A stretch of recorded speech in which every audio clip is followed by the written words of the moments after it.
Good morning, everybody, and thank you so much for joining us today on this first International Virtual Colloquium on Engineering, Science, and Technology and the link with the Sustainable Development Goals. Today, we're going to present you the host of today is Miss Jovina de Leon. Welcome, Jovina.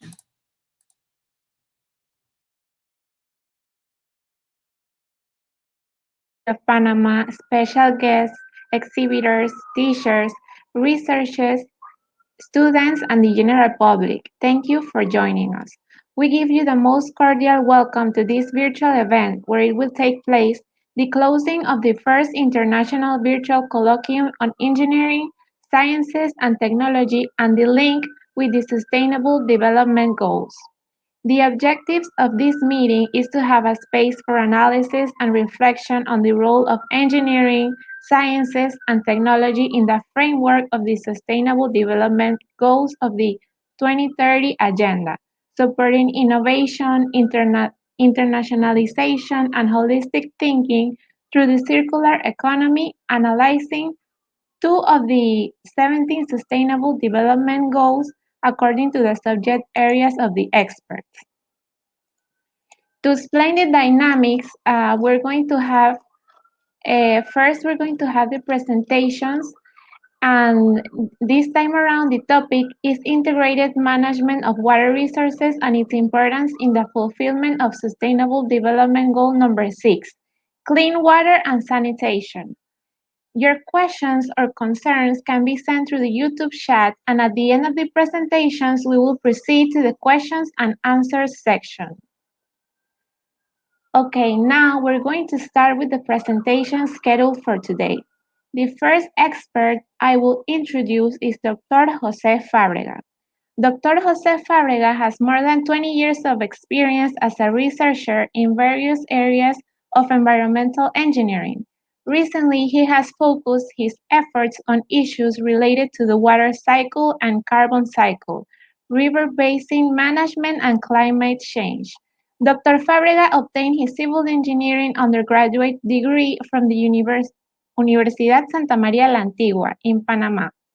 Later, he obtained a master's degree and a doctorate in civil engineering with an emphasis in environmental engineering from Purdue University, Indiana, United States. Dr. Fabrega has been principal investigator and co-investigator in multiple research projects funded by the National Secretariat of Science, Technology, and Innovation of Panama, the International Atomic Energy Organization, and the cooperation agency Japan International. Dr. Fabrega is currently interim director of the Center for Hydraulic and Hydrotechnical Research of the Technological University of Panama. He is also the current president for the Panamanian Society for the Advancement of Science. In 2019, Dr. Fabrega was appointed a member of the GWP Global Steering Committee, and in 2020 he was elected APANAC president. Good morning and welcome, Dr. Jose Fabrega. Well, I will thank you for the invitation to this talk for this important topic, and I will talk a little bit about the title of the presentation said about integrated water resource management, and also about SDG. And at the end, I will briefly go to the case of Panama, how we are in the general issue of water. Water management, water availability, what are the main issues we have very shortly, and some recommendations or something that we think we should do to improve our situation related with this resource. First of all, what are the sustainable development goals? They are commonly known as SDG. There are 17 of them, and they were proposed by the UN in 2015. Basically, they came from the Rio summit that was made in 2012, and there was um, um, a working group designated at that time, and they come up with these sustainable development goals that are basically replace what were known as the millennial development goals that were proposed in the year 2000. No? All these goals have their have targets or have different uh, um, uh, goals for to say in some ways. So sorry for repeating the goals again, but they have a specific target, and those are for the year 2030. The important part of this goal is that this is maybe one of the most comprehensive efforts in history to promote prosperity while protecting the well-being of the planet. The idea with this goal is to focus all countries, don't matter if those are rich countries or poor countries or countries in the process of development. Is a call for all countries, and is a way for the world to try to get together and try to improve the quality of living of the inhabitants of our planet. So this is a very important initiative, and is something that is very likely we continue developing with time. No, basically these are the 17 sustainable development goals. We are going to focus on clear water and sanitation. All of these are interconnected. As you can see, for example, good health and well-being, clean water and sanitation is very important for that. Reduce inequalities is also an issue here. Usually rural areas, at least in Panama, have the different coverage in clean water and sanitation than urban areas, for example. And if you go to indigenous areas, the gap is even worse. Industry, innovation, and infrastructure is also important. You need infrastructure for clean water and sanitation, and smart infrastructure too. Quality education, zero hunger, all that are related in one way or another with clean water and sanitation. And partnership for the goals is important that all get together to do this. We all live in one planet. We don't live in separate areas, and this is coming more clear every day. No, climate action also, the changes in climate, the changes in projection in aeroclimate projection with time also is part of this. No? Basically, what are the 8 targets? They have, and I got this from the UNDP, from the United Nations the development program webpage, and I leave it as it is, making a little bit of emphasis in what we are going to talk a little bit, is the integrated water resources management. No, and I will explain a little bit more about what it is. But the idea of this is that putting the target here, if you see, for example, here, no, they say, for example, achieve access to adequate sanitation hygiene. I can leave that for that. But then they talk a little bit, and they pay special attention to the needs of women and girls. So we are talking here about also gender equality. It's important also to see that in some part of the world still there are major gaps, even in our country, between gender gaps and this type of thing that need to be addressed too. And in water and sanitation, those are issues too. So I leave those here. And then when we talk about the integrated water resources management, the definition by GWP, that basically is a global water partnership of association and institutions that their major goal is to promote, they are changing right now target, but their major goal is to promote the IWRM, no?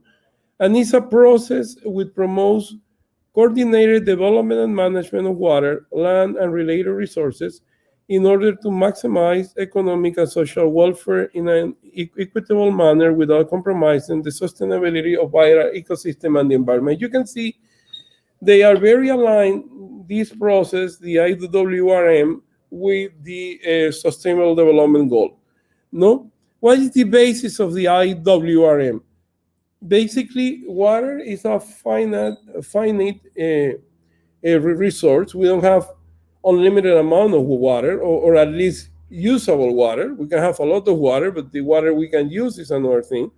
Or a good quality water, or and good quality depending on what we need the water for. It's not infinite either. Then the users are independent. Everybody needs water from something. Farmers need water for irrigation. Public works need water to give water to users. The electrical company, for example, hydropower, if they use hydropower, they need water to produce energy. For transportation, for example, the Panama Canal needs fresh water to pass a vessel through the canal. So everybody needs water for something, and then users are independent. So the idea is if you don't have if you don't take in account all these users, and you basically focus only on one goal for water use, that is not sustainable. So IWRM then implies or aims for good. You need a good governance, you need a strong institution, you need transparency, you need to be inclusive with all the users, and then you need a good communication among all sectors. People need to communicate, people need to be included, but also people need to get together and try to use water in a way that don't affect too much other user, or at least to have this type of compromise. For that, you need good governance, you need a strong institution, but you need also good communication about sectors. So that's the way IWRM try to make this approach for water management. What is the situation in Panama? Approximately 66% of the population live in urban areas, and this is growing, maybe more now. It was from 2015, with more than 90% having access to drinking water. This is access. This is not how much water, this is not the continuity of access, how much, if I have water 24/7, that's another thing, but at least to having access to drinking water, drinking and safe water, 90% of the population is, that sounds kind of high, but when you go to indigenous areas, you see values as low as 28%. So you start seeing a big gap here between the urban areas and between areas where the comarcas or the indigenous people in Panama live. The rapid population growth make difficult to the government, especially in urban areas, to build water-related infrastructure at the pace it's needed. There are good news. We have the Panama Bay sanitation project that started in 2006 and has lasted several governments, and it's expected to cover 70% of Panama City population when it's done. These are 3 stages. We are now in the 2nd stage. However, I mean, there are issues here in the sense it's not being charged. It's basically subsidized by the government 100%. The city of Panama and the Panama Canal use the same water resources. There is an issue there because if the city keep growing, the amount of water that the city is using is in some way sometimes affecting what the Panama Canal needs, especially during the dry season in Panama. Even though 80% of our watershed have a good water quality index, that is, is acceptable or is considered a little polluted, urban rivers good water quality only in their upper areas, and this is something that that also create that you don't have a variety of resources. Basically, we use superficial a source of water for our uses. For example, groundwater is something that we need to study more, and this is and this also complicates things, because if you cannot get a good quality in your urban rivers, then you for example, in the case of the city of Panama, you need the same lakes that the canal use for a source of water. So how to improve the situation? You need a stronger institution. We propose ideally to have a water authority. Right now we have, and it's just in Panama. Even the UN has many fragmented water approaches or agendas that sometimes are not coordinated. Need for modern legal framework. We have now the closest to a water law is from the 1966. And it's important to reinforce the IWRM to all bases at the basin level. In the Panama Canal Basin, the IWRM approach is used, but we need to use that in all basins in Panama, in the 52 basins or watershed that we have. Good urban planning and investment in rural sector also is essential. It's important to increase the educational level of the population, as the best way to reduce inequalities and also to reduce the population growth. Also, the water security plan that was made in 2015 that was going to cover up to 2050 is a good start, but need to be revised every certain time. And it followed IWRM process, so in that sense it was very good. And it's important to develop integrated initiative. This is something we need to emphasize in this, no? And basically, that's all. That was my presentation, and thank you for having me. And when the question and answer section comes, I will be more than happy to answer any question you have. Thank you.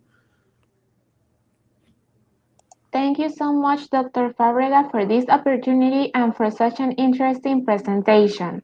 To the public, we remind you that you can leave your questions in the YouTube chat. The questions will be answered at the end of these presentations. Now, we're pleased to have today with us Dr. Oranit Avidar. She is the second expert for this working table. Oranit Avidar founded WaterWays Solutions in light of the growing need for clean water in off-grid and rural areas, with a vision to tackle the perplexing challenge of sustainability in water, agriculture, and development projects by providing sub-solutions based on WaterWays Solutions' proprietary, holistic, integrated approach. Since then, she has promoted this issue and the vision of Water First, the need to prioritize the water sector with the understanding that it is the basis for most other sustainable development goals, including health, education, food security, and gender equality. Thus, it should be prioritized by the international community. WaterWays Solutions reduces risk and improves returns in water and development projects in rural areas by supplying holistic solutions for sustainability projects, leveraging the broad Israeli experience of progressing from water shortage to water surplus. Good morning and welcome, Dr. Oranit Avidar. Good morning. Thank you for the introduction and thank you for having me. I will talk about feedback loops of sustainability for sustainable access to clean water. So thank you very much, Dr. Fabrega, for this great introduction that brings us straight to my presentation. A little bit about myself. I'm the founder of WaterWays Solution and work with MAOF.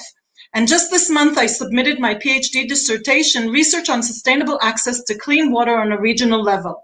in which I try to address the mind-boggling reality that in this day and age, 785 million people around the world do not have access to clean water.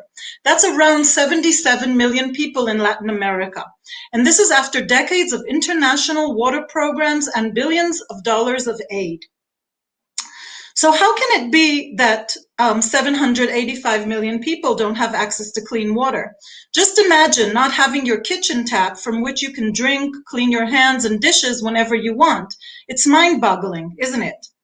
There are different answers to this question. Based on my ground experience and research, which is mostly done in the African continent and Kenya specifically, I came to the conclusion that there are three main issues which are standing in the way of global access to clean water, or the SDG 6, Water for All. Funny enough, they are obvious, and almost everyone agrees with their importance, but in practice and on the ground, they do not get the recognition and the priority they rightfully deserve. The first is what I call water first vision. Although we all agree that water is life, and we also understand today that clean water is the basis for many other development goals, such as health, nutrition, child mortality, education, gender equity, and of course, livelihood. However, within the international programming and strategic vision, water is still not a priority, and the funds for water are not sufficient. And we see that in many governmental and development agencies, water is only the 4th to 6th item on the budget. This is a significant annual funding gap of $76 billion to meet SDG 6. This shows a significant discrepancy between talk and nice programs to the on-the-ground needs. Thus, I believe development programs should switch the vision and mindset to water first, understanding that water is not more important than other SDGs, but rather their foundation. The second is the chronic lack of sustainability of water projects across many developing countries, and that sustainability is immensely complex and overwhelming. Statistics show that at any given moment, between 30 to 60% of water supply systems and projects across rural Africa are defective or fail after completion and are not sustainable over time. This lack of sustainability reflects the waste and lack of impact of hundreds of millions of dollars per year spent on water projects. For every $1 million spent on water, up to $600,000 might need to be spent again. Thus, the problem intensifies. But time and time again, we fail to make these water projects sustainable. In this presentation, I will discuss the third issue. These are the infinity feedback loops that perpetuate the situation and form an everlasting an everlasting cycle of failure, which will never allow us to reach SDG 6 if we keep on making the same mistakes. These occur due to unsustainable water projects, but we also see a situation in which a project is functioning properly, but access to clean water is denied due to spatial and economic issues. So when discussing sustainability, we can use the theoretical framework of ecosystems and systems theory. In systems theory, we have a breakdown into elements called inputs or stocks and outputs or purpose. The interaction between these elements are the dynamics and the connections that create transformations and feedback loops, generating a process which works beyond the elements and within an ecosystem. In the water sector, the inputs can be raw water, funding, technology, management, and other variables that inflow into the system.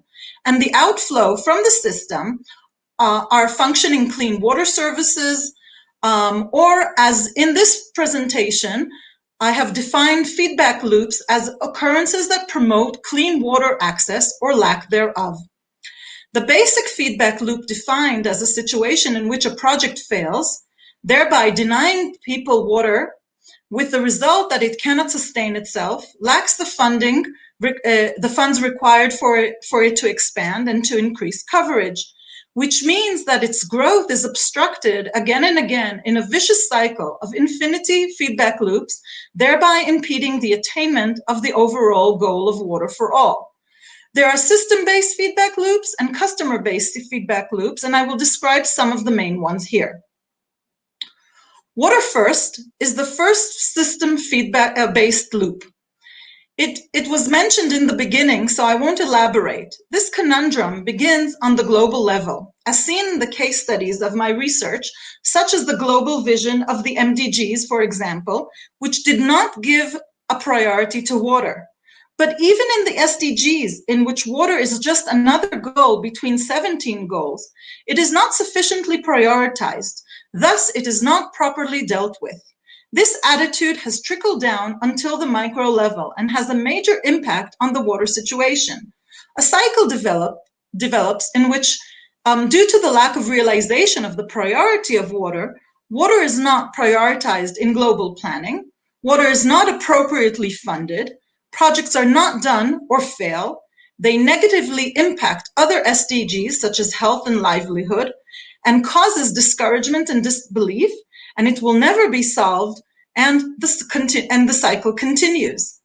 Today, there is a realization that the catalyst for many other goals, if the water challenge is effectively met, there will be a direct increase in the health of community. For example, 80% of deaths in Africa are caused by waterborne diseases. Women and children can be released from the burden of wasting time collecting water, and there will be more time for business and education. Thus, an investment in water can improve other SDGs with no further investment. The second system-based loop is the economic feedback loops.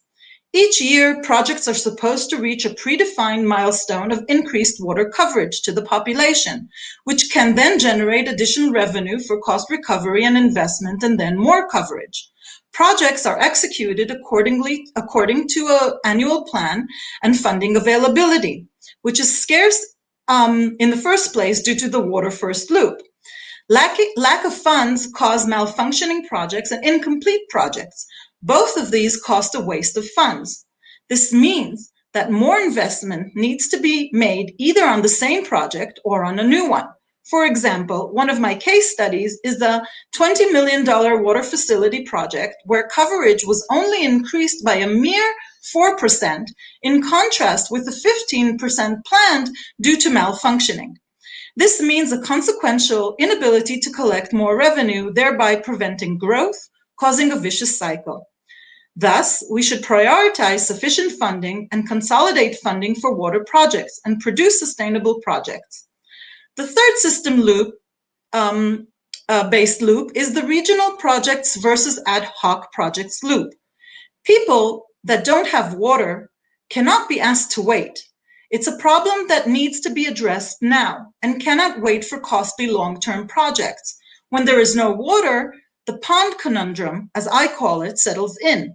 People, governments, and NGOs opt for investing in a smaller project, such as a surface storage pond with no treatment, that will provide an ad hoc solution now, rather than in a larger project, such as a utility line, that will help them in the long run.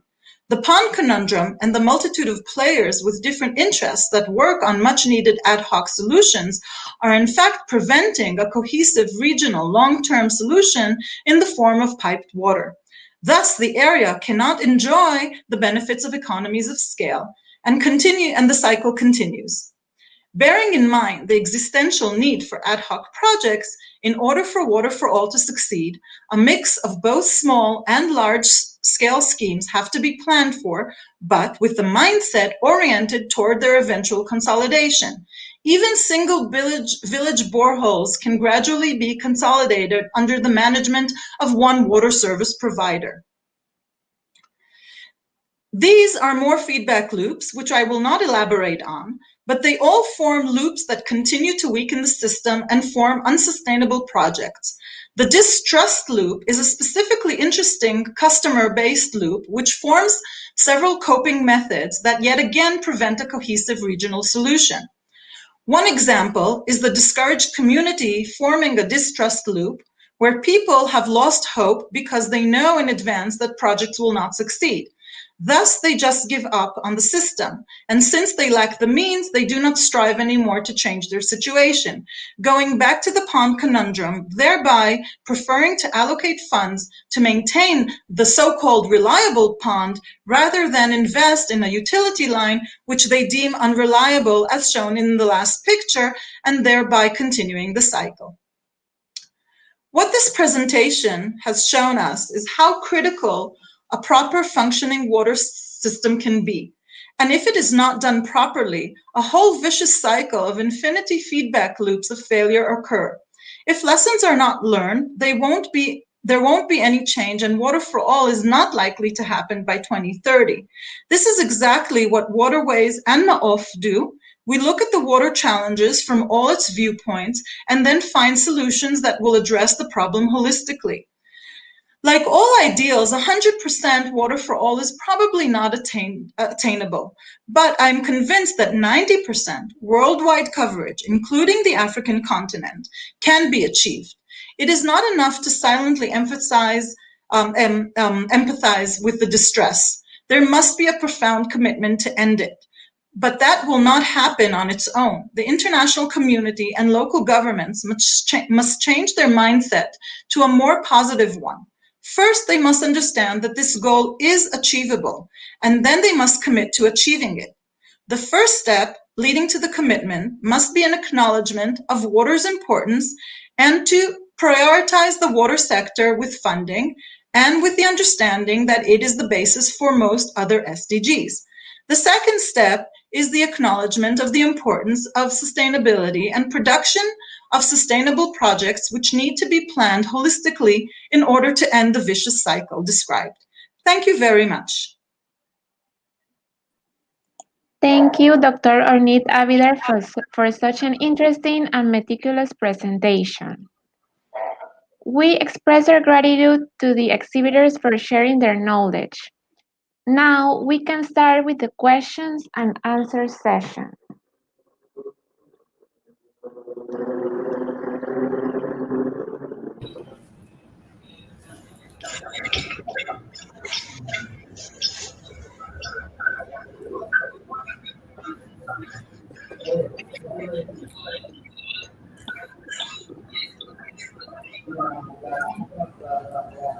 We'll be happy to hear any questions. Yes, we're going to move on with this question. How does Panama manage to establish their water resources? That's for me, I guess. Yes. Well, yes. Panama, Yes. in a way, that's what I said. One of the problems we have is that the water management in Panama is very fragmented. I mean, you have several institutions with interest of water with different interests. Are not the same, maybe are not working in an integrated way or in a way or well coordinated.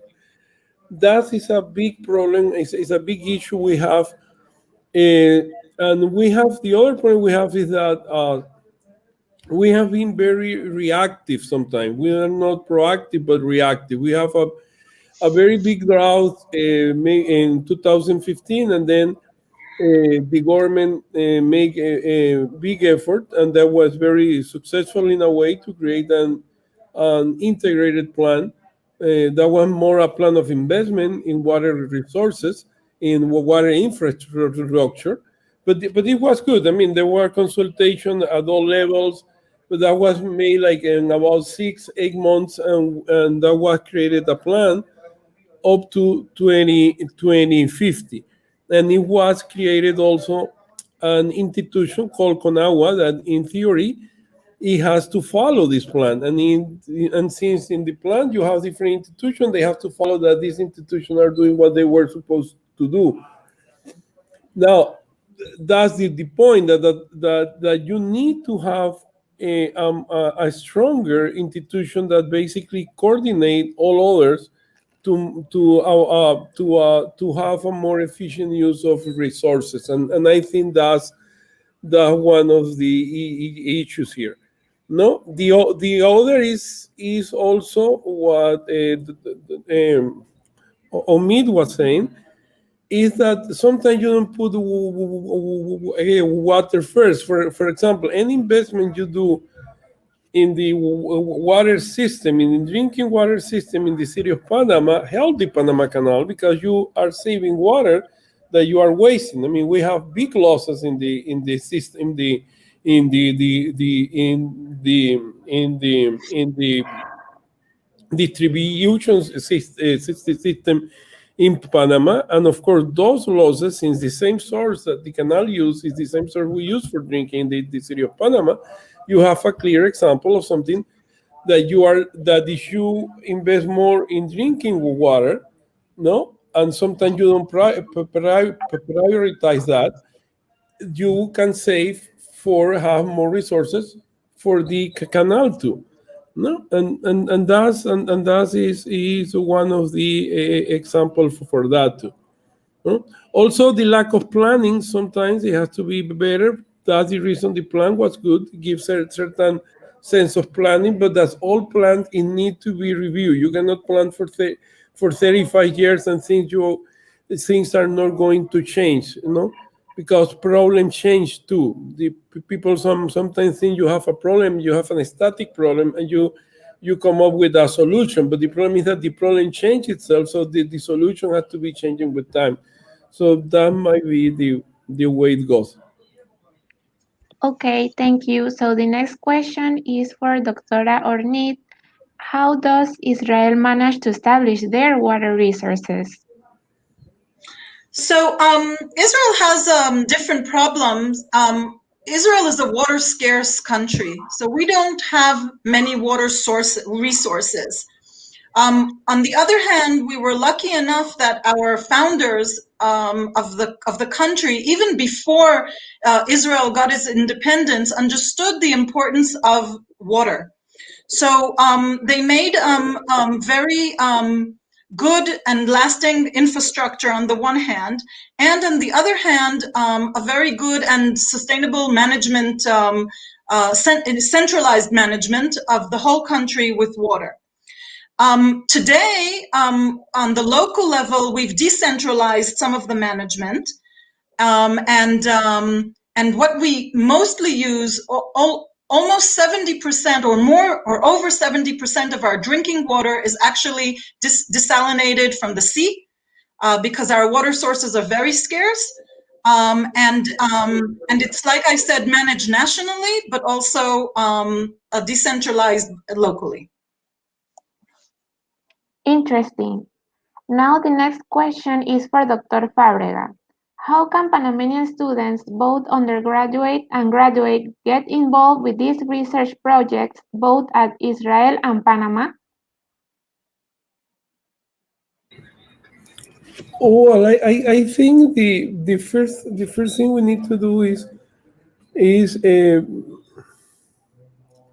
well, it's just a matter of willing, no? It's a matter of willing. In the center, I am the director right now. We have some projects in the dry arc, for example, and there are always opportunities to do research in this area. See if you like the area, and then the another thing that is important sometimes is going abroad. It's important to see other experience. I think it's important to be open to the world, and there are always opportunity. Israel, for example, has been very open the last few years. They have sent experts. We have worked with Professor Elon Adar, for example, from the Negev Institute, Negev University.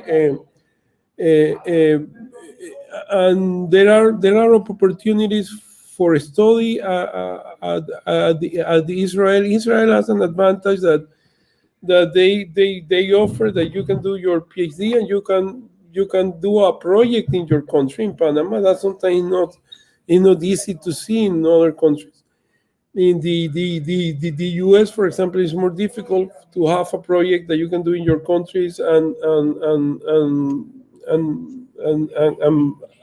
go and be there. No, I mean, this type of opportunity, I think, are available. So it's a matter of wanting to make a change and also recognizing the importance of higher education, of specialization, and also of open our minds and going abroad. Sometimes we get too focused in our own reality, and it's very important to put our situation in perspective. I think that's changed your mind a lot, and open you to more opportunities and to other solutions too. Okay, thank you. The next question is for Doctora Oranit Avidar. What are the main institutions dedicated to maintaining water resources in your country?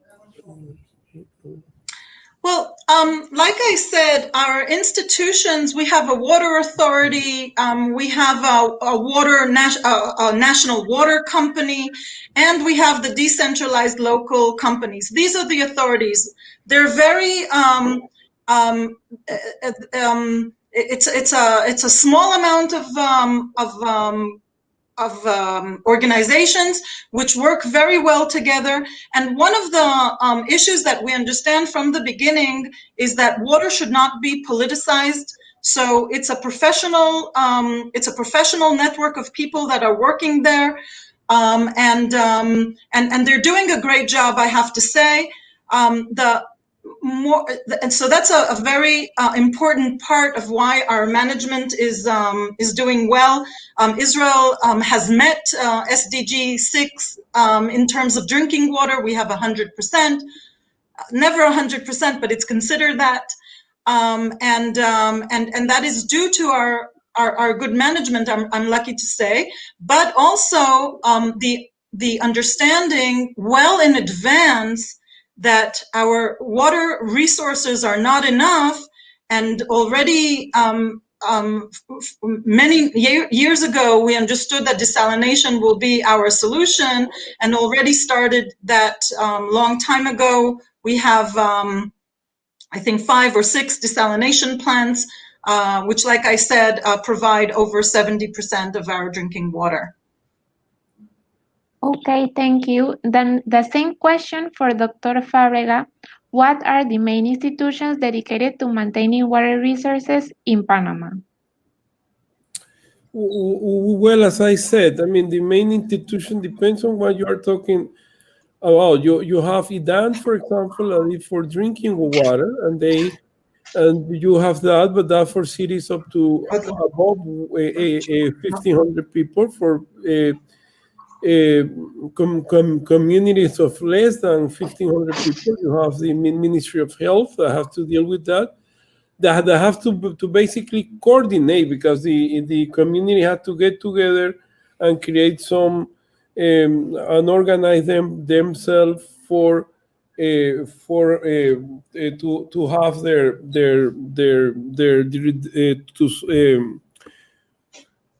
to have their drinking water, no, in infrastructure, no, with the help of the government, but they have to basically administrate themselves. I have issues with that in a way, of course. There is also the MIDA, for example, is the one that is our Ministry of Agriculture. They also deal with water, and sometimes you don't have, like I said, coordinated effort, no.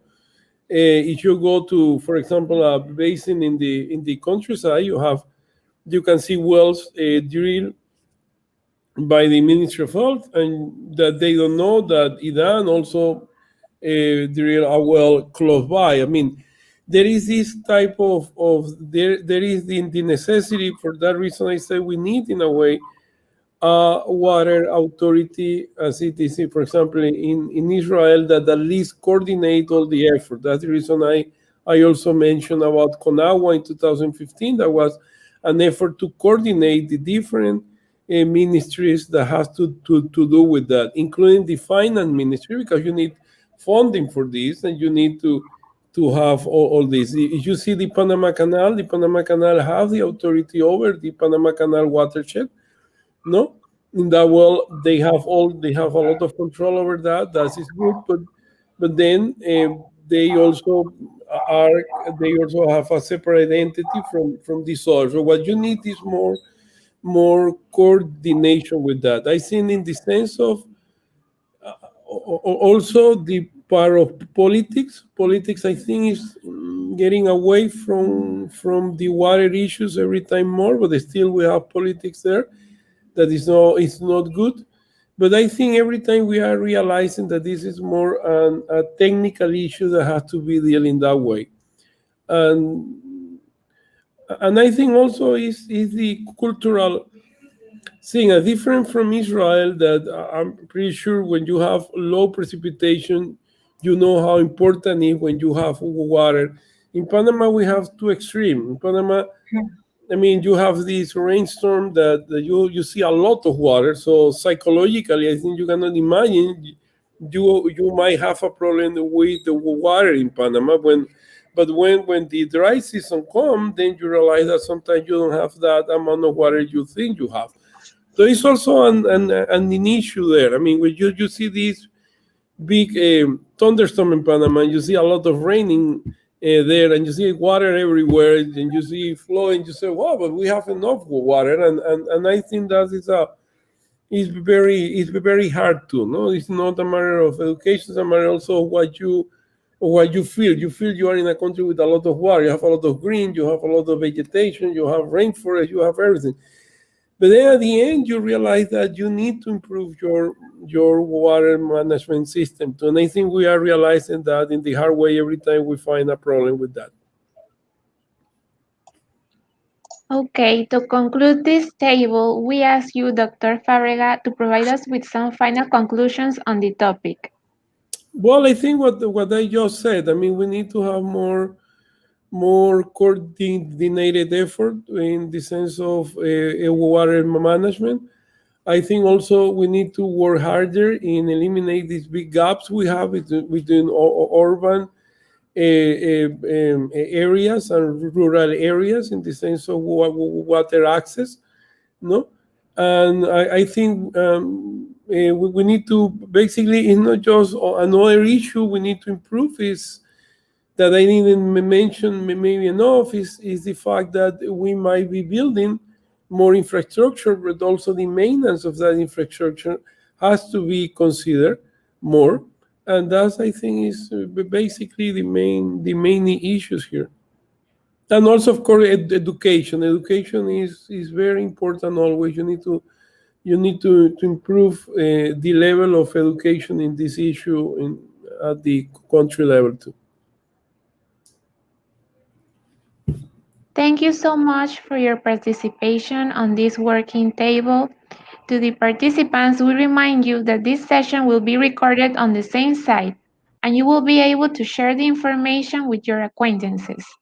To the general public, we invite you to stay tuned for the next session that will take place.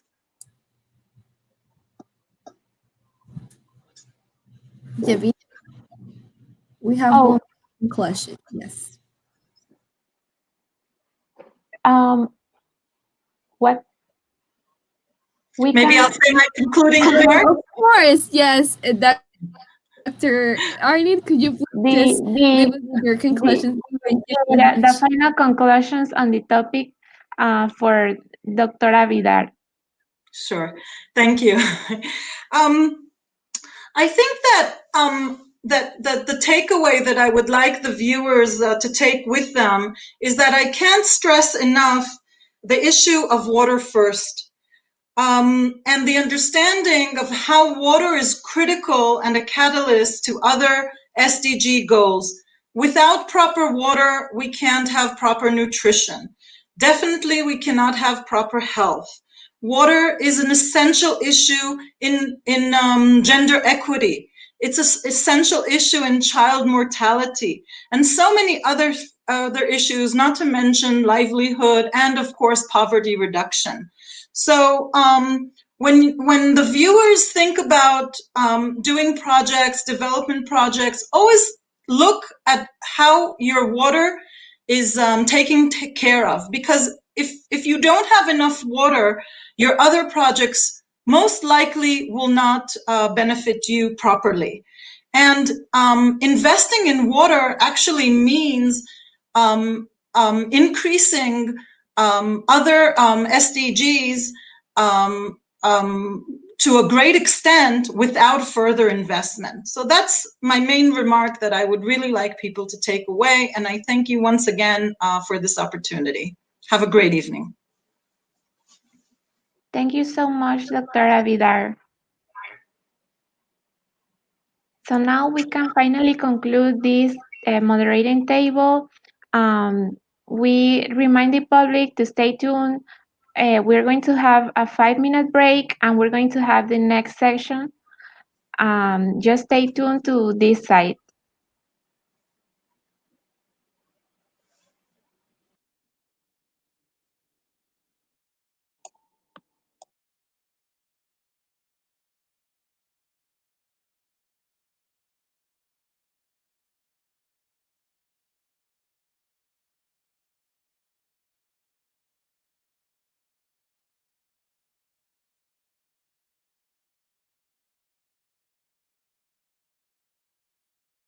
Bienvenidos, conozcamos acerca de la internacionalización en la UTP. ¿Qué es internacionalización? La UTP reconoce la internacionalización como la integración de componentes internacionales e interculturales en el proceso de enseñanza-aprendizaje. Conozcamos más sobre la internacionalización en palabras de nuestro rector, el ingeniero Héctor Montemayor. Está desarrollando un programa de internacionalización como uno de los aspectos importantes dentro de la formación de nuestros futuros profesionales. Dentro de este programa de internacionalización hay la movilización de investigadores, movilización de profesores, movilización de estudiantes, porque esto es una práctica que están usando pues todas las universidades del mundo, que sus estudiantes conozcan otras culturas, conozcan otros idiomas, conozcan otros desarrollos tecnológicos, y eso para nosotros es sumamente importante. La Dirección de Relaciones Internacionales bajo el Plan Estratégico 2018-2023 ha definido lineamiento estratégico, política institucional. Lineamientos estratégicos: integrar elementos de internacionalización en la docencia, investigación, innovación y vinculación con la sociedad y gestión de la universidad. Política institucional: promover el desarrollo de competencias globales en la comunidad universitaria. Agregado a esto, la internacionalización se basa en los siguientes objetivos estratégicos: fortalecer la internacionalización en la docencia universitaria, potenciar la internacionalización en las actividades de investigación, fortalecer los vínculos con la comunidad internacional, fortalecer la gestión de la internacionalización en la universidad. ¿Conoces sobre las actividades de internacionalización en la UTP?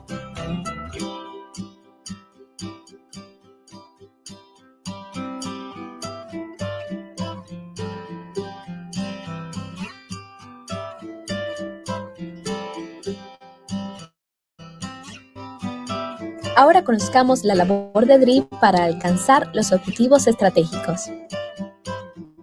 La DRI tiene como función el manejo de las relaciones con universidades del exterior, organismos y agencias internacionales, así como la promoción, planificación, coordinación y evaluación de planes, programas y proyectos de cooperación internacional con miras a potenciar la calidad de la docencia, la investigación y la extensión de la UTP. Estudiantes de la Universidad Tecnológica de Panamá participaron en la charla informativa denominada Programas de Movilidad y Oportunidades con la Universidad de Murcia, España, a cargo del doctor Eduardo Molina Carrasco. La Dirección de Relaciones Internacionales de la Universidad Tecnológica de Panamá realizó una sesión de bienvenida y orientación a jóvenes de programas de movilidad estudiantil. Dentro del programa pues, de internacionalización que desarrolla la Universidad Tecnológica y con el apoyo del gobierno central, con el programa que ellos tienen pues, de Panamá Coopera, recibimos hoy un grupo de jóvenes estudiantes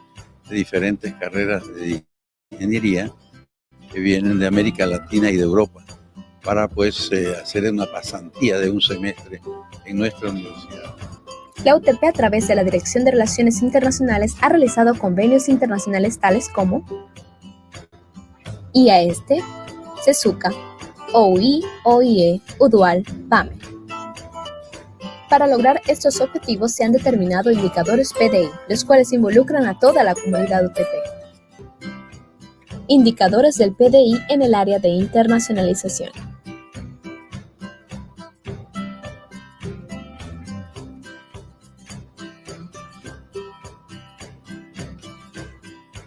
la habría optado por la comunicación digital como parte de sus estrategias de difusión, haciendo uso de las redes sociales como una herramienta de internacionalización de amplio espectro. La internacionalización es un trabajo de todos. Universidad Tecnológica de Panamá, Dirección de Relaciones Internacionales, oportunidades, convocatorias, becas, cursos y más.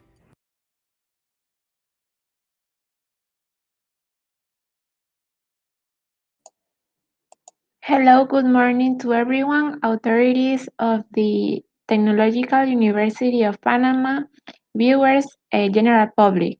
Thank you so much for staying with us. Now, we will have the dynamics of working table 2. First, we will have the presentations by the exhibitors. This time around, the topic is Towards a Sustainable Balance Between Critical Infrastructure and Terrestrial Ecosystem, which is directly related to the Sustainable Development Goal number 9, Industry, Innovation and Infrastructure, and Sustainable Development Goal number 15, Life on Land. Your questions or concerns can be sent through the YouTube chat, and at the end of the presentations, we will proceed to the questions and answers section. Okay, now we're going to start with the presentation schedule. The first expert I will introduce is Dr. Francisco Grajales. Dr. Francisco Grajales is a professor and researcher of geotechnical engineering at the Technological University of Panama. Dr. Grajales obtained his undergraduate degree in civil engineering from Technological University of Panama and his master's and PhD in geotechnical engineering from Texas A&M University. He is actually a faculty member at the Department of Applied Geosciences and Transportation of the School of Civil Engineering, where he teaches courses at both the undergraduate and graduate level. He is also principal investigator on several research projects funded by the National Secretariat for Science, Technology and Innovation. Finally, he is the head of the Applied Geotechnics Research Group of the School of Engineering, where he develops research on geotechnical engineering and its related areas. Good morning and welcome, Dr. Francisco Grajales. Hello, everyone. It's really a pleasure to be here with you this morning. First of all, I would like to speak to the members of the table number 1, Professors Jose Fabrega and Professor Avidar. Thank you for 2 wonderful presentations. And to Dr. Shmuel Brenner, who I'm sharing this space with. It's truly an honor to be here with you and to have the opportunity of find possible synergies between both institutions. So the topic of my presentation, as you can see, it says towards a sustainable balance between critical infrastructure and land ecosystems. And when we were first asked to give a presentation here and to organize this second table about SDGs number 9 and 15, we thought, well, we need to find a title that actually spans both SDGs, and henceforth the title you can find here. So my presentation is going to be a little bit general, right? We're going to speak a little bit about SDGs 9 and 15, a little bit about priorities in Panama right now in the 2020 to 2024 period, and then 2030, what it's expected to be done by 2030. Then I'm going to speak a little bit about the current projects that we are developing here at our group, and then future work where I think we may create synergies and foster future collaborations.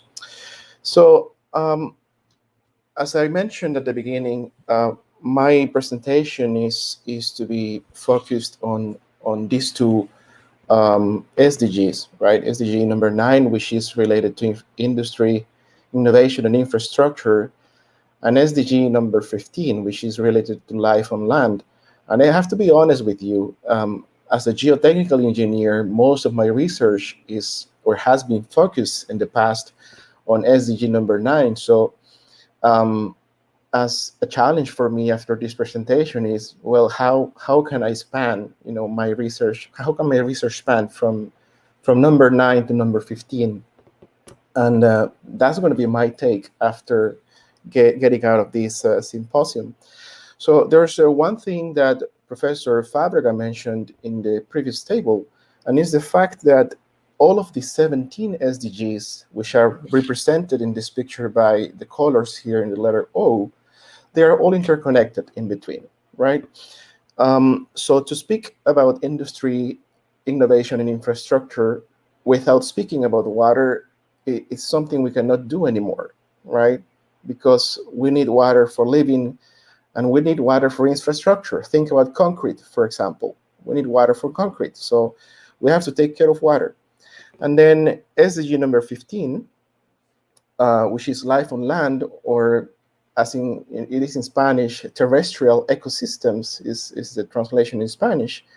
By definition, an ecosystem is a group or a series of communities interacting with all the other elements on the earth, and that includes land and water, which is an essential part of the land ecosystems. So by looking at the literature at the UN, we can see that SDG number 9 states that we have to build resilient infrastructure and promote inclusive and sustainable industrialization and foster innovation.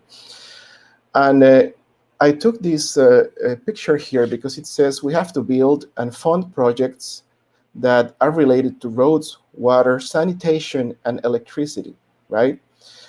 Because those remain scarce in developing countries. And this little picture, which you can find in the UN site, it reinforces the position that Professor Fábrega mentioned earlier in table number 1, which is that you cannot think of these goals to be isolated. I mean, they are connected in between.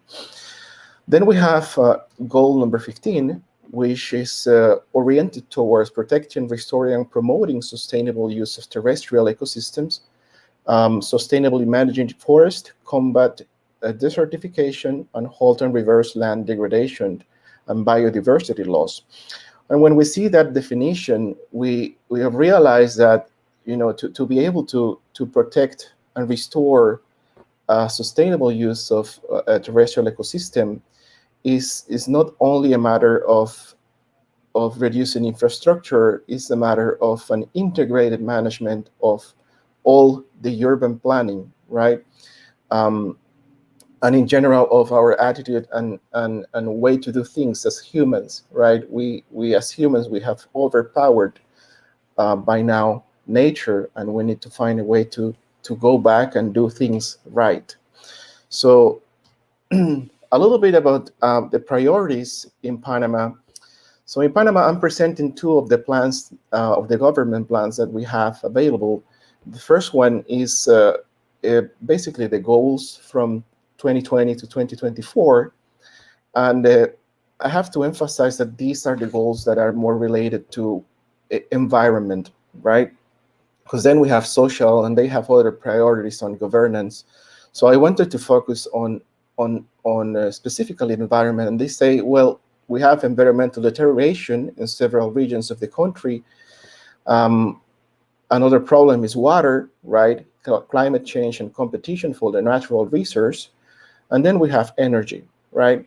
So even though this plan or these priorities, they don't mention infrastructure as a goal, it is inherently involved here, right? You cannot talk about changing the environment without making modifications on how we design infrastructure, right? How we build infrastructure. We cannot think about water without thinking on how we're going to supply that water to the people, right? We're talking about critical infrastructure there, right? All the water pipeline systems. So the take on these national priorities is that basically we have a series of priorities, but we cannot think of them as an isolated item. We have to associate them with the other goals.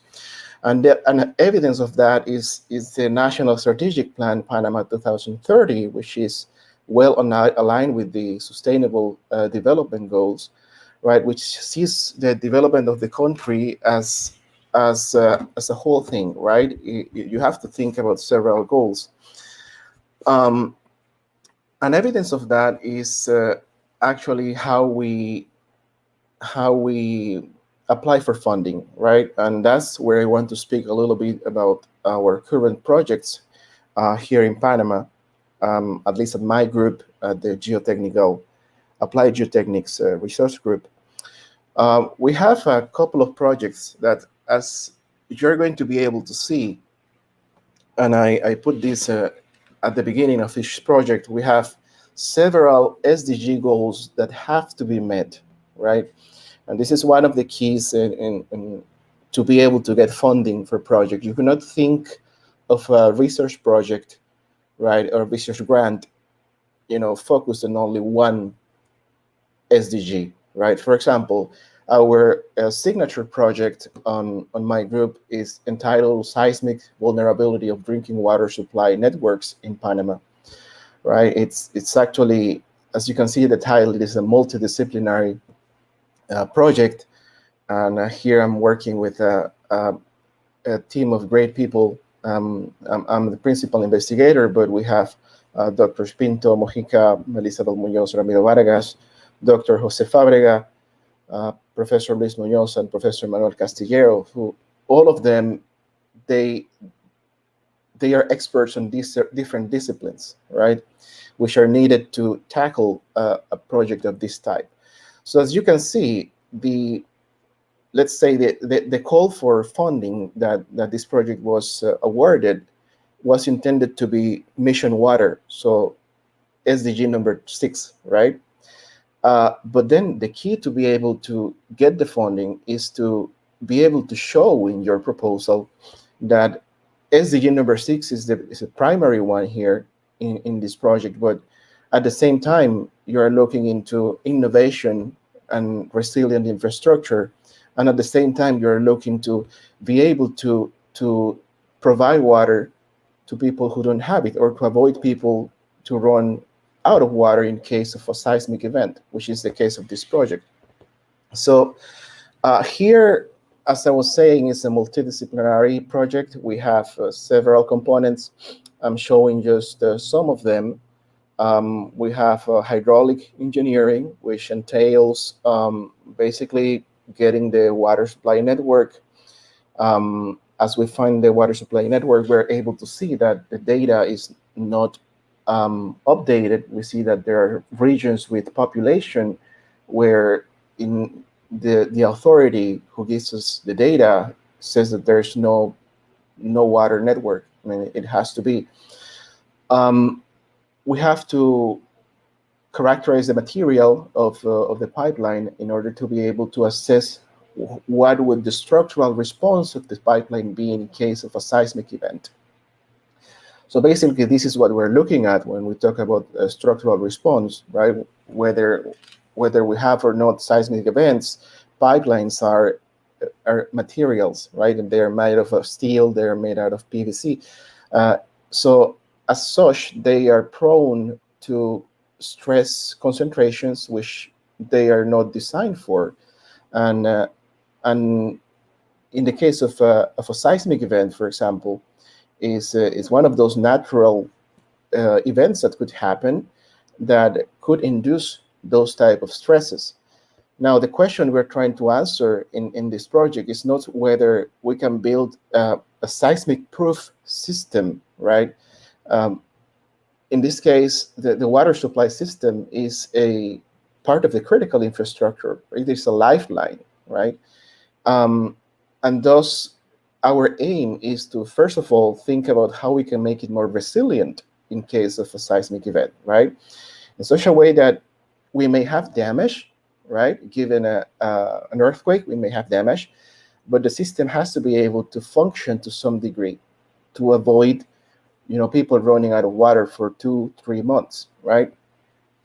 So as some of the other things we're doing here, we're developing a series of geophysical studies to be able to characterize the dynamic properties of soils.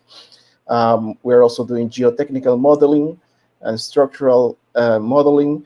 And at the end of the day, the goal of the project is to basically conglomerate all of those factors, right, in a vulnerability model that we could implement in several cities across the country to say, hey, look, in this city we have these hazards, right, these existing hazards, and then these vulnerabilities.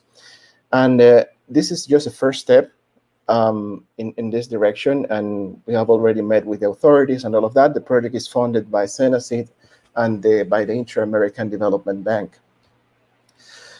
Second, we have this project entitled Characterization of Tropical Soils for Low Enthalpy Geothermal Energy Applications. And by all means, I'm going to stress out, the first main protagonist here is SDG number 7, right, which is affordable and clean energy, right? But by doing so, by providing a source of affordable and clean energy, you're at the same time working on innovation of infrastructure. You're working on sustainable cities and communities and climate action. And why not? We're also working on SDG number 15, which is life on land, right? Because by reducing CO2 emissions, right, we are inherently helping the forest, right? Now, this project, to give you a big picture of it, is developed by a student of mechanical engineering, Ms. Aguila, and Professor Guadalupe Gonzalez as a PI. Myself and Professor Plazaola, we work as co-PIs of the project. And it's related to what we call energy foundations, right? So it's a low enthalpy type of energy.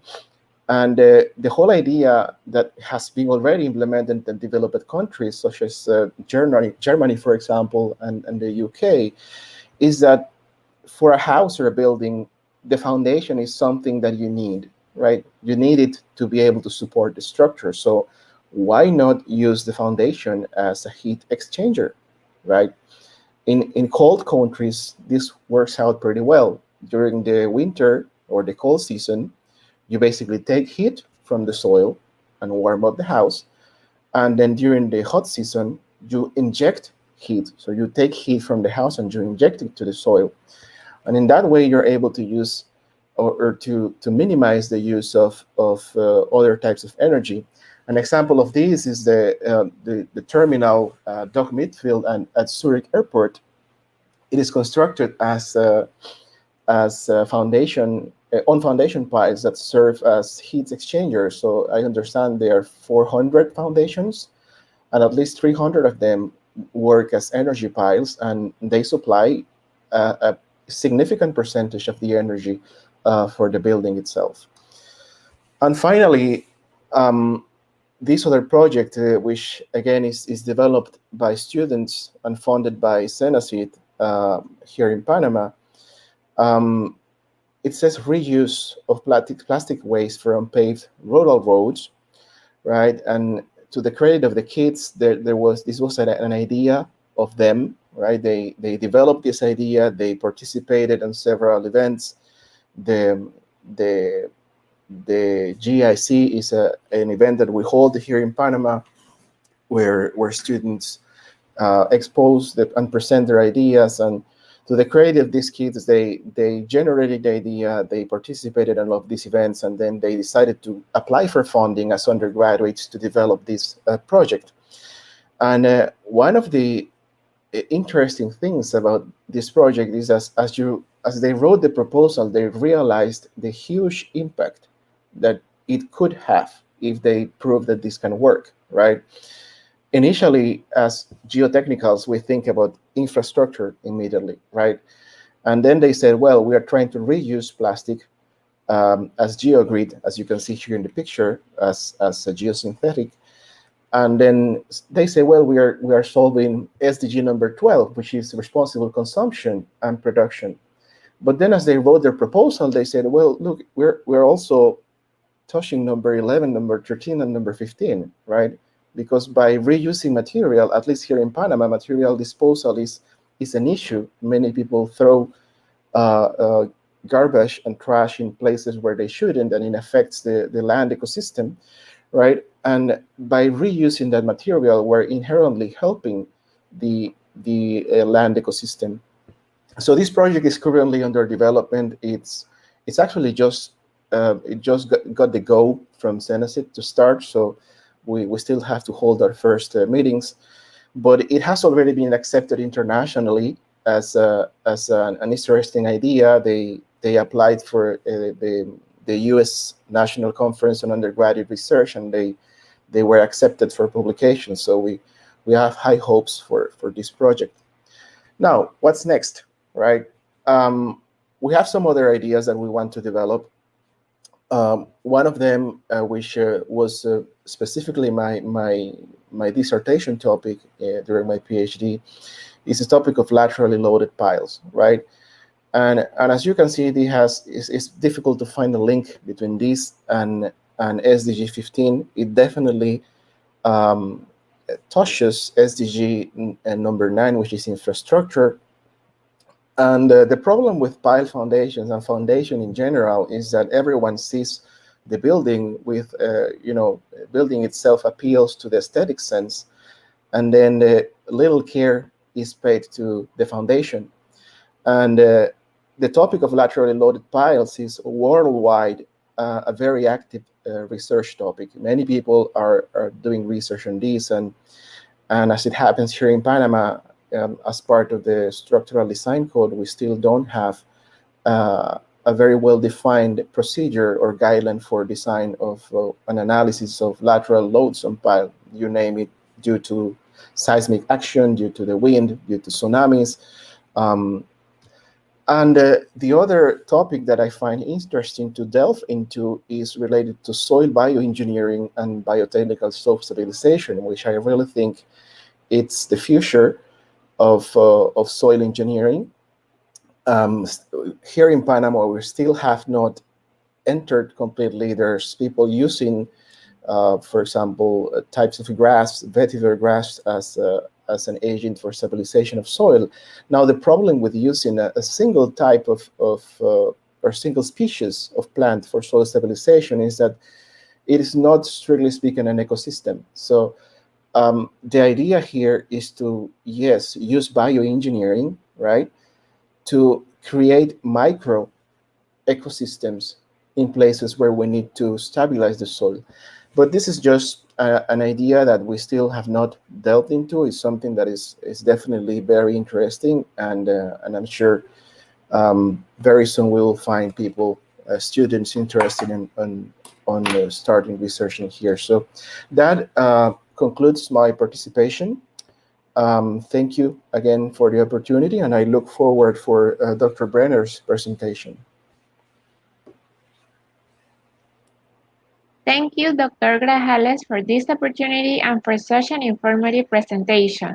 To the public, we remind you that you can leave your questions in the YouTube chat. The questions will be answered at the end of these presentations. Now, we're pleased to have today with us Dr. Shmuel Brenner. He is the second expert for this second working table. Dr. Shmuel Brenner is a scientific manager, former senior deputy director general of the Ministry of Environmental Protection, and the head of Mashab Extension at the Araba Institute in Israel. Good morning and welcome, Dr. Shmuel Brenner. Good morning, everybody. First of all, thank you very much for Dr. Francisco Grajales for his extremely nice and interesting lecture, and the rest of you. Greetings from Israel, the Holy Land. And I hope we'll have a very interesting conclusion to this session. I'd like to talk maybe today about somewhat different approach from the previous lectures because of my many years experience in the Ministry of Environmental Protection in Israel, and before that, the Ministry of Health. And I think what now we intend to do is mainly to focus not on theory, but actually if we can do activities on the ground to improve our situation. Next, please. Shai, you are my colleagues, okay? This was already introduced. Let's go to business.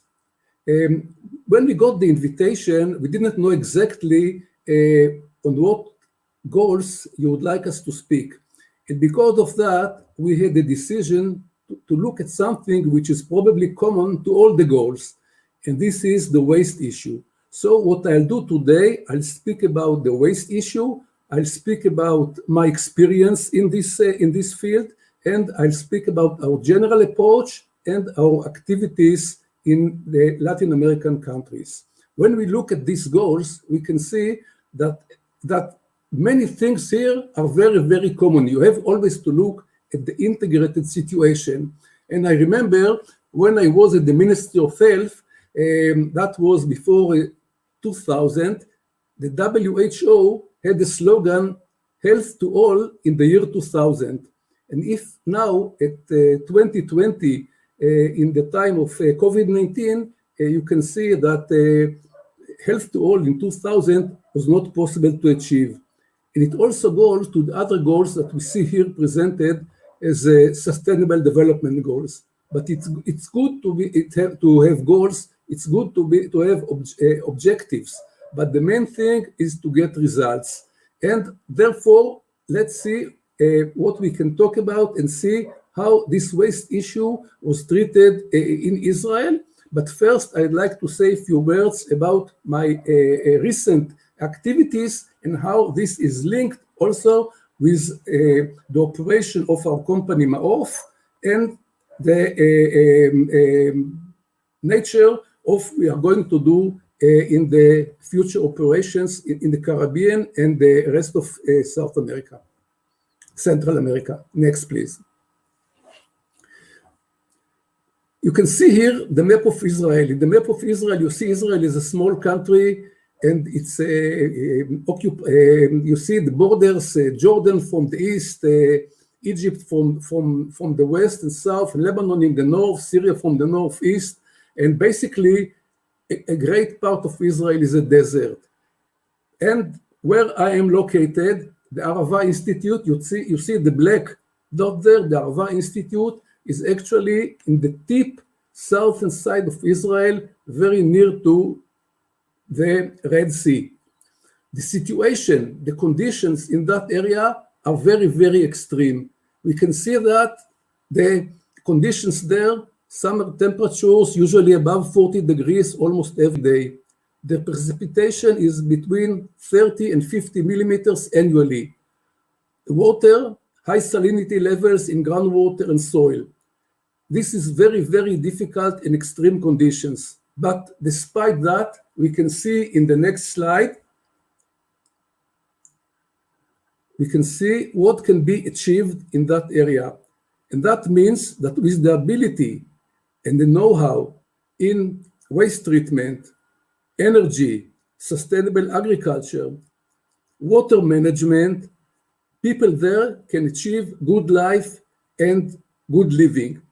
And the question was, why not try and combine all this know-how from this section of the desert of the Arava region in Israel and try to convey this kind of know-how to other places in the world living also under extreme conditions. And therefore, the Arava Center for Sustainable Development was generated. I'm the head of this center, and we work together with our Ministry of Foreign Affairs under the branch of the ministry called Mashav, assisting trainees from many countries coming to Israel and learning the ability how to change extreme conditions into resources, into good livings. And it's not necessarily the same extreme conditions in the Arava, also in other places in the world. And happy to say that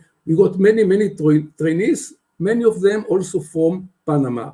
So this is now being replicated in other places, and this is the basis for our activities. For example, for places where there is no electricity, sometimes no water. We generate systems, off-grid systems, which allow people living under difficult conditions to improve their way of living. Next. When we do so, I come back a little bit to my time at the Ministry of Environmental Protection. And you know, when first the ministry was started in 1988, and we came to the meeting with the new Minister for the Environment, his approach was, we are the country of the Bible, we know everything, we will tell the world how to treat and deal with all the global issues. We will solve the climate change, the ozone layer, the acid rain, the rest of the global problems.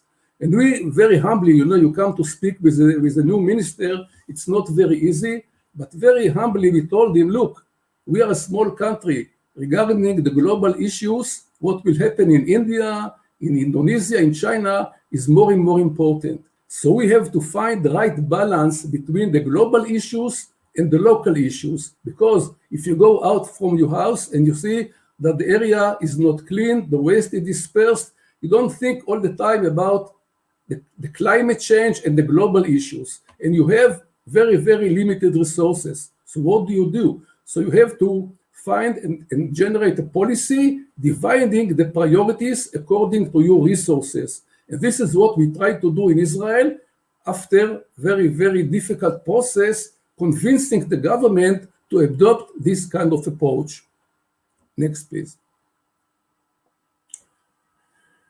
Now, in order to show you this approach, you see here the map of the Dominican Republic, not the map of Israel, because in our company MAOF, we learned the experience from Israel. We had the difficult situations that we studied in Israel, and after we found the solution, we are now expanding and exporting these solutions to other places around the world. And because of that, first of all, we are using what is defined the whole life cycle approach. The whole life cycle approach is the right balance between human, water, waste, and energy. And it seems very difficult to come with the approach, look, water is number one, we have to solve a water issue.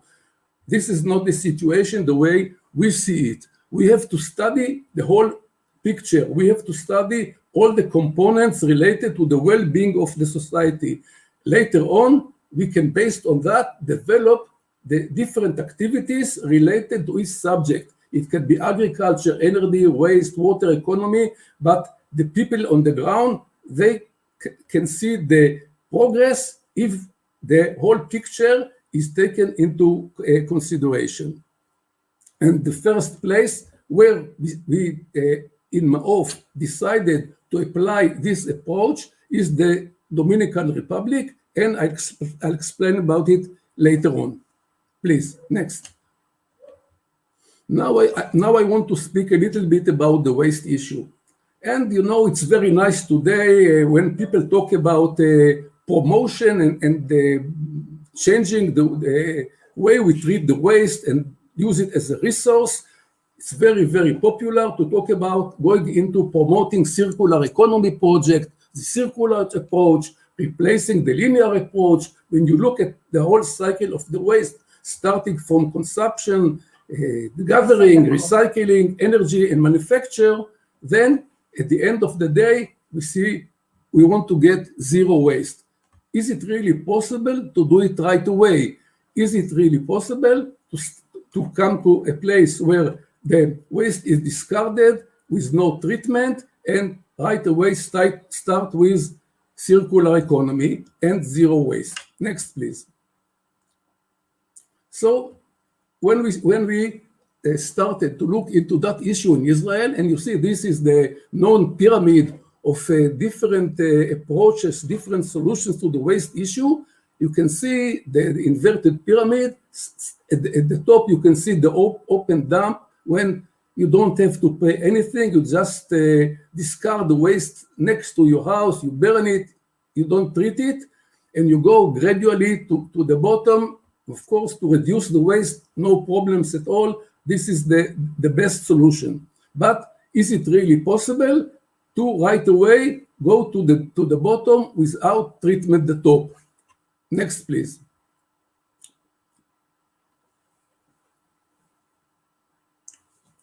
So when we started this activity about 15 years ago, the situation in Israel, as you can see from the red dots on the Israeli map, now it's not the Dominican Republic, now it's the Israeli map, we had about 500 illegal dumps.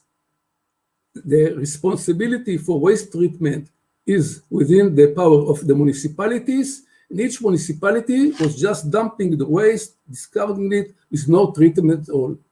And when we thought, can we deal with this problem right away, we started to have a program. This program was that we, in place of the 500 illegal dumps, and please continue to the next slide, instead of the 500 illegal dumps, we will try and use 5 modern landfills with all the necessary equipment and treatment activities in order to do it in a safe and economical way. But it is very, very difficult to convince right away the different local authorities to pay both for the transportation and the treatment of the waste right away. And therefore, the government decided to have a 5 years transportation and tipping fees subsidies. This way, the first year, we paid each municipality 100% of the fees related to the transportation and the treatment of the waste at the landfill. The next year, this was reduced to 80%. The next year, 60%. So after 5 years, all the municipalities in Israel paid the total amount for treatment of their domestic waste in these 5 landfills. And after doing that, we can now gradually increase the prices for the transportation, for the tipping fees and other levies for landfilling, and go and start other solutions like recycling, like waste to energy, and other options. Of course, once in a while, you can find an option that you can start the way, you can skip some of the steps. But in general, if you go to a country where there is no treatment at all, and you want to do something good for the people, get their acceptance, get their approval, get their participation, the change should be gradual. And of course, I'm not saying that this model is good for every country, but that in order to give you an approach that might succeed if you take into consideration on all the different aspects related to the problem. Next, please. So the first place, if you want to do activity overseas, it's not like you come from Israel and you go to a certain place and you come, I come with the knowledge, I have the solution, and please give me the ability to treat your problems and modify the local situation. The initial stage is the fact-finding. In every case, we send our team to do some fact-finding in order to, together with the local people, understand the needs. If you don't know the local needs, you cannot come with a solution. And at the time, this is from activity in Kenya. At the time, this slide was very popular because near Lake Victoria, we met with this lady that you can see on the left, and she's the grandmother of Obama. Maybe now when the Democrats are back in power, it will revive this slide. But the idea is to have the fact-finding as the initial stage in each activity. Next, please.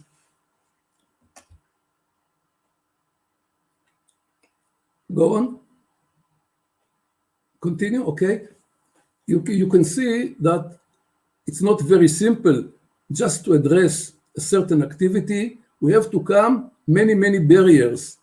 gender, language, cultural, religion, customs, and the situation in Israel is completely different than the situation in other places. And therefore, again, we have to work with the local conditions and come with proper solutions. Please, next. Okay. And after we have the initial program, which is approved, there are always the initial steps: planning, building, operating, maintenance. And I indicate and emphasize the issue of maintenance, because many times we did good activities in many countries, in Uzbekistan, in China, in Kenya. When the Israeli team left, later on, the situation deteriorated. You have to ensure sustainability, but including maintenance as a very important factor in the total operation. Next.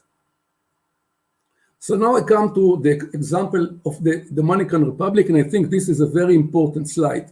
Okay, and as you can see, in the Dominican Republic, there is a major problem called the sargassum issue, seaweed in the Caribbean, which is coming to the shores many times during the year, inflicting heavy losses on the tourism and other things. It's a really major problem now, not only in the Dominican Republic, also in the rest of the Caribbean and other places, West Africa and other places.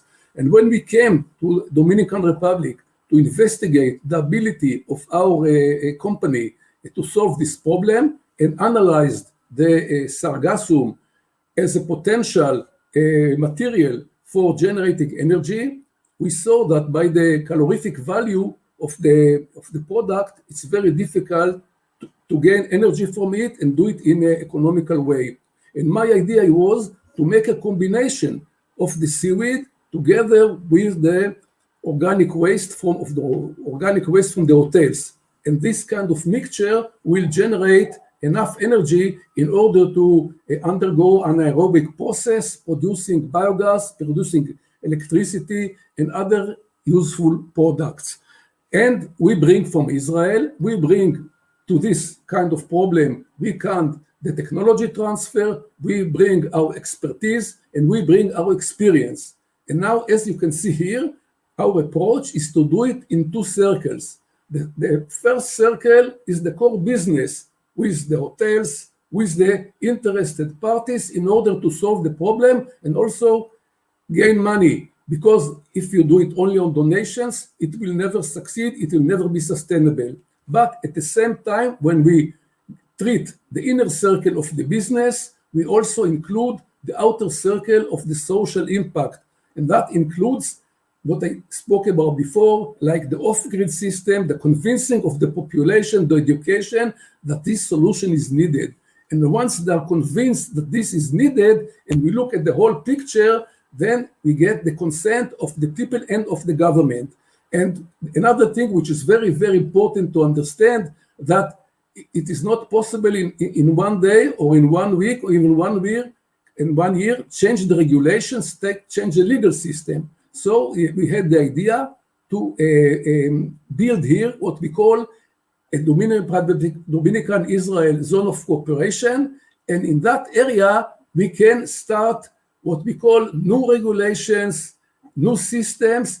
And once we get this succeed, then we can replicate it in other places in the Dominican Republic, as you can see by the blue boats, or in other places in the Caribbean using this kind of technology. So this is how, what's important is this approach of whole life cycle analysis, the core business, and the social impact together.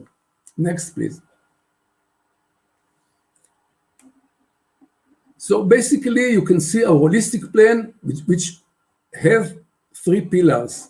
Sustainability, which is from raw substances collection and storage to clean energy production with endurance for many years.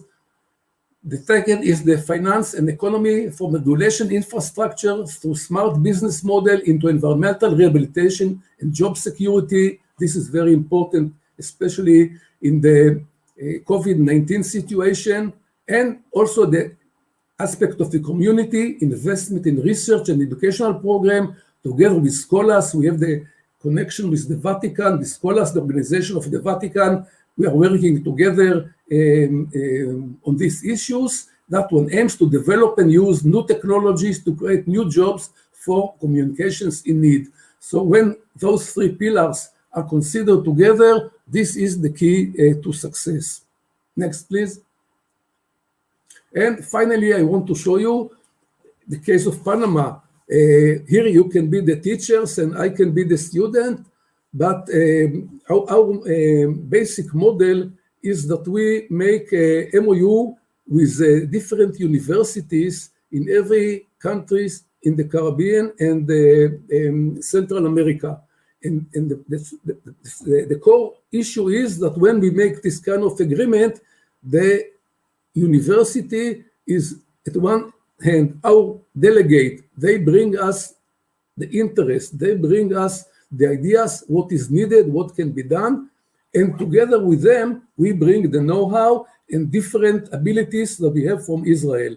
And in this case there is a program to work on the canal store, which is based on the agreement of a MAOF company and the University of Panama. So they told us that they are interested in finding a solution to the canal store situation in Panama, and I don't have to tell you what it is, it's your problem, and we are now in the process to find solutions, which will be economical solutions.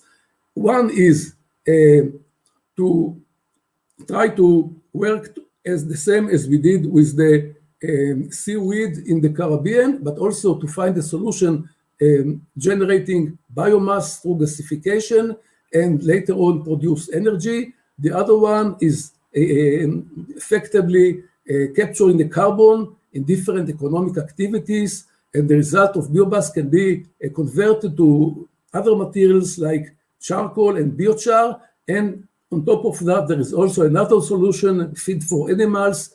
All that is taken now into consideration, and we are now just waiting to start this kind of a project. So thank you very much, and we are happy to hear about many other opportunities whenever you are interested. Well, for this opportunity and such an interesting presentation. We can now start with the questions and answers section of this table. First, we're going to ask Dr. Grajales, what is Panama doing to balance between critical infrastructure and terrestrial ecosystems? Well, that's a very interesting question, Javina. It's a difficult question to answer. At the research level, we are trying to work on that, right? And the idea that I mentioned during the presentation is that when we formulate a research project, which is the first stage of the end, which is a solution, a potential solution, you need to think about solving several issues at the same time. So as I was mentioning, the issue with water and seismic vulnerability of water supply networks, it is like, yes, we are solving SDG number 6, but you need to think about other objectives. Now, the topic on SDG 15 is one in which I think we need to work a bit harder here in Panama, because every time we speak about infrastructure, we usually tend to think as something completely apart from the ecosystem, and I'm going to say, at least from my point of view, is one of the big challenges ahead of us, finding this balance. Okay, the same question for Dr. Brenner. What is Israel doing to balance between critical infrastructure and terrestrial ecosystems? Well, what we do is try to use environmental tools in a proper way. For example, using environmental impact statement for every major project in the country. For example, if you want to build very sophisticated and modern highways and freeways, you have to take into consideration organizing passages for wild animals to cross from one side to the other. Another is like if you want to build a network of very high antennas to take into consideration the birds that fly from Europe to Africa and pass through Israel, not to interfere with their way going from one side to the other. Once you look at it, under the different conditions of using environmental tools, then actually at the end of the day, you can get the result that you want. Thank you. The next question is for Professor Grajales. How is Panama managing to establish this topic in order to fulfill SDG 9 and 15? When you say about this topic, you mean the topic of infrastructure and yes. Well, as I said, we right now we have the science and technology plans, which are stressing out the importance of generating research that and allow us to find plausible solutions to the topic environment. I believe it encompasses both SDGs. We cannot think anymore about infrastructure without thinking about how we can, put together. There's a concept in other countries they call green infrastructure, right? Which is basically find an amicable way to treat them both. So I'm going to say from the standpoint of research and development, we're a little bit behind on that, and plenty of work to do for us there. That's why, for example, the idea of bioengineering comes into mind, which is something we're looking forward to start working on, at least from the field of geotechnical engineering, finding solutions to problems that at the same time bring a solution to the environment. A clear example of this could be whenever we are talking about shore protection or riverbank protection, right? It's very easy for a geotechnical engineer to say, well, let's put some gabion walls and fix the problem. And an alternative option could be, let's put gabion walls, but let's think about creating an ecosystem in that gabion walls. And there are actually international guidelines for that. If you go to the U.S. Department of Agriculture, you can find several guidelines on how to create a microecosystem that allows you to protect the slopes, in the case, the example we're talking, and at the same time help the environment and help all of its components to foster, to grow up in as you are providing the solution. So that would be my take on that question. Thank you, Dr. Grajales. And the same question for Dr. Brenner. How is Israel managing to establish the topic of infrastructure in order to fulfill SDG 9 and 15? Well, coming from the academy as well, it's very difficult for me to say that research is not important. But sometimes we have research, and after the research, you have more research, and the situation is deteriorating. And therefore, personally, I like to work with the legal system and enforcement. And for example, I can tell you that in Israel, it's one of the, I think, the rare countries that established a special law, the right of nature to water. And whenever we have a water problem, and we have to look into different users of water, like agriculture, industry, domestic uses, we are forced to take into consideration also the restorations of streams or rivers, and some of the reclaimed water has to go into these streams in order for the population to enjoy and revive these streams and these activities. So I want to combine my answer with the previous one. Of course, You have to research, you have to look at the internet, you find many solutions, but you have to get action, and you have to get a decision, a budget, and then to do the work. Thanks for your answer, Dr. Brenner. To conclude this table, we ask you, Dr. Grajales, to provide us with some final conclusions on the topic. You can start now. All right, thank you, Javina. I believe the final take from this table is definitely that there's plenty of work to do, at least related to the topic, which is trying to span SDGs 9 and 15 and put them together. And at least in Panama, what we first need to do, or what we can do, and we already have the support and the framework to do it, is to start on research. But again, as Professor Brenner has mentioned very wisely, it is true that after you research, you come up with results, and but also you come up with more questions, and you keep going on and going on. So at some point, what we need to procure is that the policymakers need to step in, and in some way the law has to play a vital role into ensuring that whenever we talk about infrastructure design and development, we also need to think about how to redo it in a way that is amicable to the environment.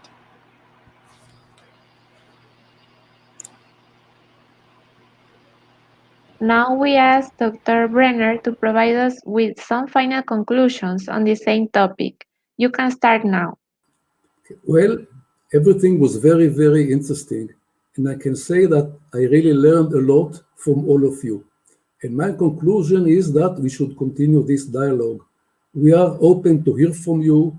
We have to think what will come next. And after that, it's not good just to have all the knowledge kept in books or in the computers.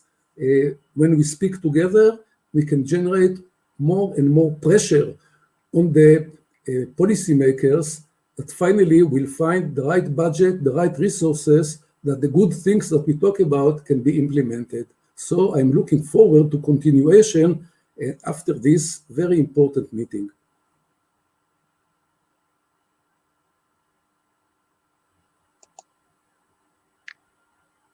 Thanks to all the experts for your participation and your very interesting insights in this working table. To the general public, we invite you to stay tuned for the next session at 6 p.m. that will be taking place through our YouTube channel. Thank you so much for joining us today, and have a very good afternoon. Thank you.